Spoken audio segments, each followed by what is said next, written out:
Okay guys, so I'm back doing a video on my Spyderco Domino. So if you follow me on Instagram, you know that I put this one up for a trade on Instagram, and yeah, I'm looking for some other knives. Just this one never really got to me. If I do trade it, or if I don't, I mean, it's fine with me if I keep it. It's just I want to see what's out there, you know, something that I like more, like the Techno Sage. So yeah, you can check out my Instagram and see my post about that. I put up a video showing like the flipping action, the centering, and the lockup. So yeah, so this is just the overview video. I'm gonna give you some of the specs here. Oops. So they're gonna be coming from Blade HQ. If it'll focus here. What are we doing? Okay, so yeah. So let's go. So this knife was designed by Eric Glesser. So he's the son of Sal Glesser of Spyderco. The overall length of this knife is 7.68 inches. Or 7.7 inches rounded. You can see there. The blade length is 3.125 inches. Cutting edge, starting from the grind, it's 2.9 inches. Blade material is here. Did they show? Oh wait, it's on the other side. Whoops. As you can see, it's CTS XHP steel. So that's obviously a really nice steel, premium steel. Blade style is drop point, full flat grind on this, so it's a super nice slicer, super nice cutter. And it comes to a really thin edge. Let's see. Yeah. This comes in a satin finish. You can see here, got some nice grind lines. They look really good, although they do get fingerprints on them easily, like all satin and polished finishes, those sort of finishes. It's a plain edge. This doesn't come with serrations, which is fine with me because I'm not a fan of serrations. Handle length is 4.55 inches, so gives me full 4-finger grip, and then just a little bit sticking out here. The handle thickness is 0.46 inches, almost half an inch thick. Handle material is this G10 carbon fiber laminate, so it's just a G10 scale with like carbon fiber put on top with this pattern, which you know, it's not for everyone. There are people who like it and people who don't. I'm one of the people that's originally I didn't like this scale, but you know, owning it, it grew on me. I don't hate it as much. It's just, I still, you know, I would have preferred a standard G10 over this, or yeah, just like normal G10 and like orange. That would be, I think that would look really cool. But you know, can deal with that.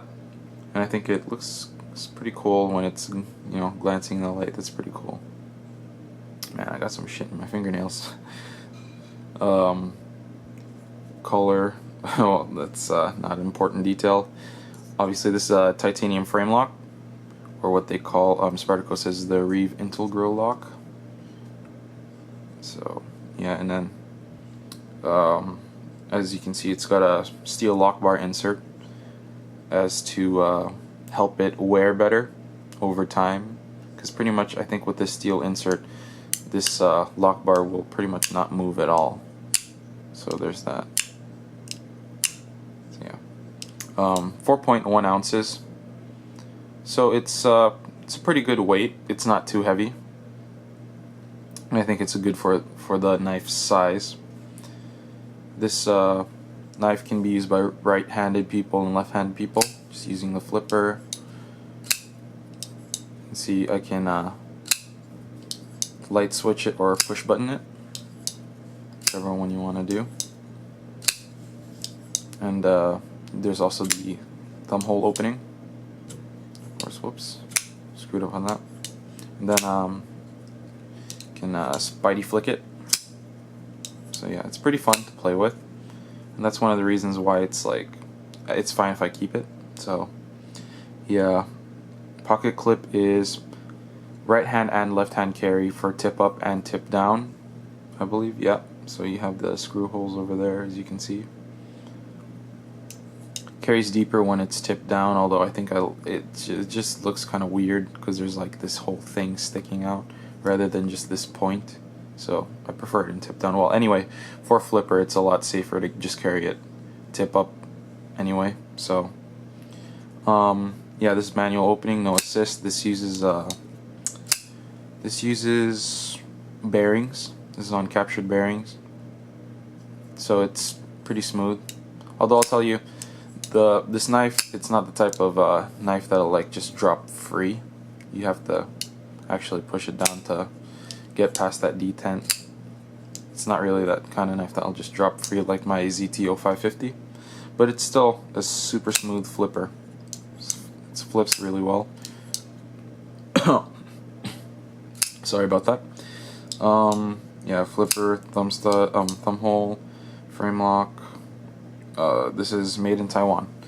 So I'll get to the ergonomics.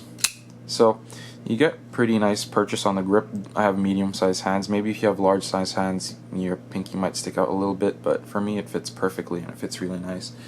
In this grip, I do get kind of hot spot from this side of this frame, from the side of the scale or this frame and the pocket clip, but it's not a big deal because this isn't the type of knife that you'd be bearing down on anyway, and it kind of just hurts just pushing something so thin like this in your hands. So the grips you can do are just like the standard grip, then put your thumb on this jimping right here, focus. It's not super fine jimping, but you know, I guess it works. I guess it'll work if you need it. I'm not the type of person that really complains about like jimping on a knife. Not really bothers me. There's also some texturing here on the lock bar, on the insert, so there's that extra purchase. Lots of people I saw in reviews, they have problems with this. They say it hurts their thumb or something like that. It doesn't bother me. Thumb feels fine just using it. So what else can I say? Oh, it has a lanyard hole, and then it has some steel or some barrel in there, which is a nice touch. What else can I say? Oh, stainless steel screws, flow-through construction. You can see it has these nice standoffs that are really nice and shiny.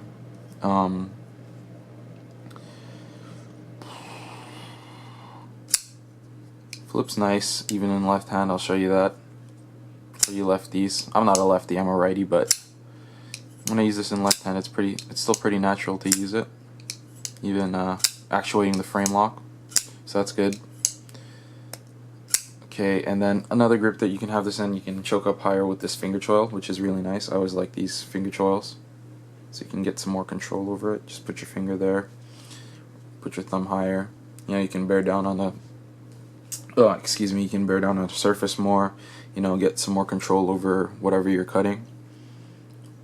And yeah, so you can see have this nice satin finish, which I really like. And then you have this Spyderco logo etched there. It's kind of a brownish color, which is pretty interesting. CTS XHP, like I said, made in Taichung, Taiwan, which I think they make some of the best Spyderco knives, or the best Spyderco knives out there. Like I said, full flat grind, so you have really nice slicing. Got really good cutting going on with this because there's no hang-ups on the blade, just a flat grind. The thumb hole position, lots of people talk about that, how it looks a little funky. Let's get that focused here.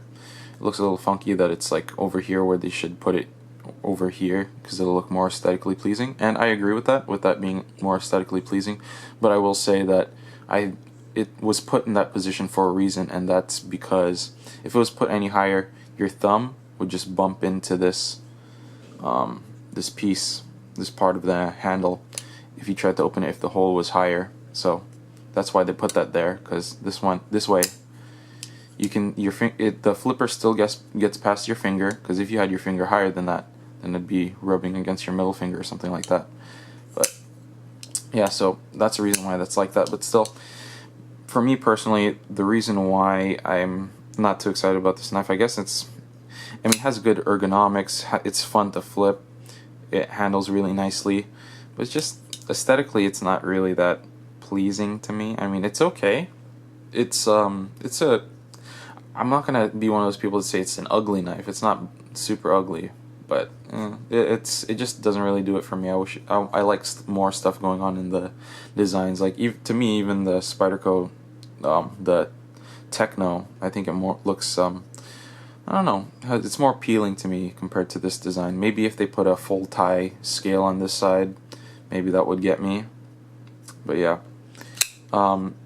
What would I suggest this knife's used for? I'd say everyday carry. Me personally, I don't carry knives for mainly tactical purposes. I just carry knives just because I like knives, just because, you know, that's me. And I think this is a good everyday carry knife. You know, it's a good cutter, has good handling, and it'll definitely get the job done. Opens quick, opens smoothly. So it's kind of that, you just get that enjoyment of having something that's more like high end. So there's that. I do recommend this if you like this scale, if you like flippers, you know. So I think this is a good knife. It's just not for me. But there are plenty of other people who like this knife, so that's why I'm putting this knife out for trade on Instagram. So if you want to see that, you should check out my Instagram at HansBoyardee, HansBoyardee. And yeah, you can check out what I have for trade, because that's usually what happens when I pick up a new knife. You know, I play with it for a while, I'll see if I like it, and then if it doesn't really get me like this one, I'll put it up for trade, just like my ZTO 550. So yeah, this is just a little spec video. If I missed anything, just leave a comment, you know, just let me know and I can probably get to you there, or leave me a comment on Instagram if you have any questions. So yeah, if you like the video, please like, favorite, and subscribe, and check out my Instagram. Anyways, thanks for watching. I'll see you guys. One last flip.